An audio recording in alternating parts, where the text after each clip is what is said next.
Okay, so good day mga katips natin. Meron tayong i-demo dito na Radar LRL scanner 3-in-1. Ah, ito po, bali 3-in-1 ito. Radar LRL system, 3D scanner, 3-in-1. Pag sinabing 3-in-1, all in na siya. Mayroon siyang locator, tsaka scanner, tsaka detector. Then, gawin natin. So, try natin na makakuha ng void space kasi may mga nag-request sa akin na mag-try daw tayo makakuha ng tunnel o void.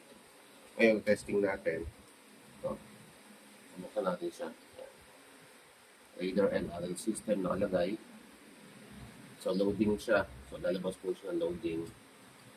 Then, try natin mag 100%. Yan, may nakalagay po siya dalawang menu. Tesla LRL, B4B, tsaka PD scanner. So, pag binuksan natin tong gun, sensor niya, iilaw po yan. Ayan. Ibig sabihin, connected na siya dyan. So, wireless kasi ito. Ayan, ang gawin natin, dito ko yung laptop sa try tayo mag-scan. Kasi ito, nandito ako sa second floor. Building to, second floor. Ngayon, sa baba nito, first floor, syempre makikita natin void space yan eh. Kaya, try natin mag-scan. Ito, gamit natin, itutok lang natin. Ito yung visualizer, dito, visualizer. Then, okay natin. Okay, then, okay, para connected siya, kailangan nakapula. Pero dito tayo. So, try natin pumunta ng baba tayo. 3D scanner, okay. Tapos 3D scanning. Okay. Huwag tayo mag-live scanning, 3D scanner. Ang gagawin natin. So, ito, gagawin natin. Tayo ako dito.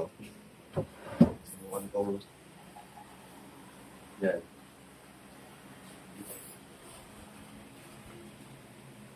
Yan. Ano ko. Yan.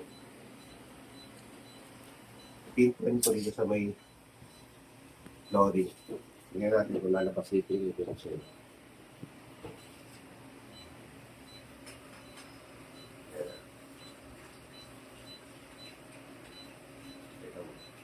Yan. Yan siya.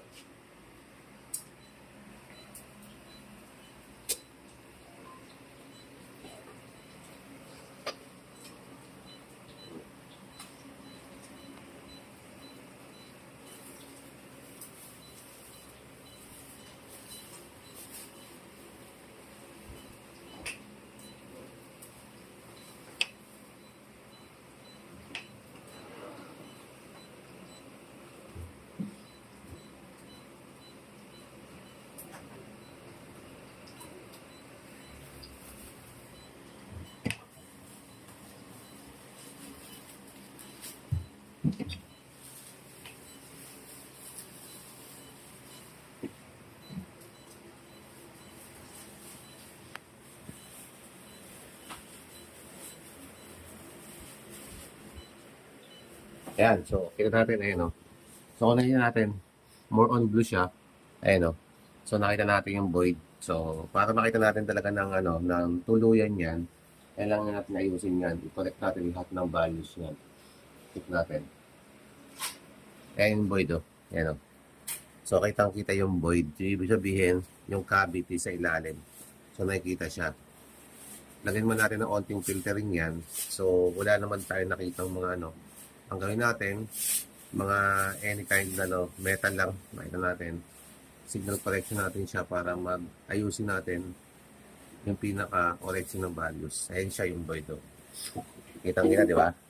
Ayan. Yung kulay blue na yan, ibig sabihin yan yung bakante. Nasa ilalim ng second floor. Kitang-kita ko siya. Ang gawin natin, calculate, then, ayan po yung void.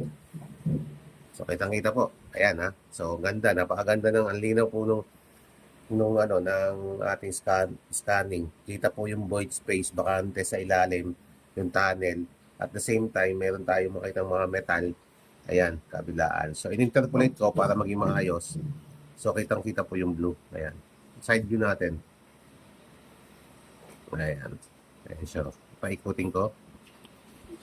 Paikutin ko. Ayan. Iikutin natin. Ayan ang void. Ayan. Pag ganyan, void yan. So, bakante po talaga siya. So, kitang-kita po.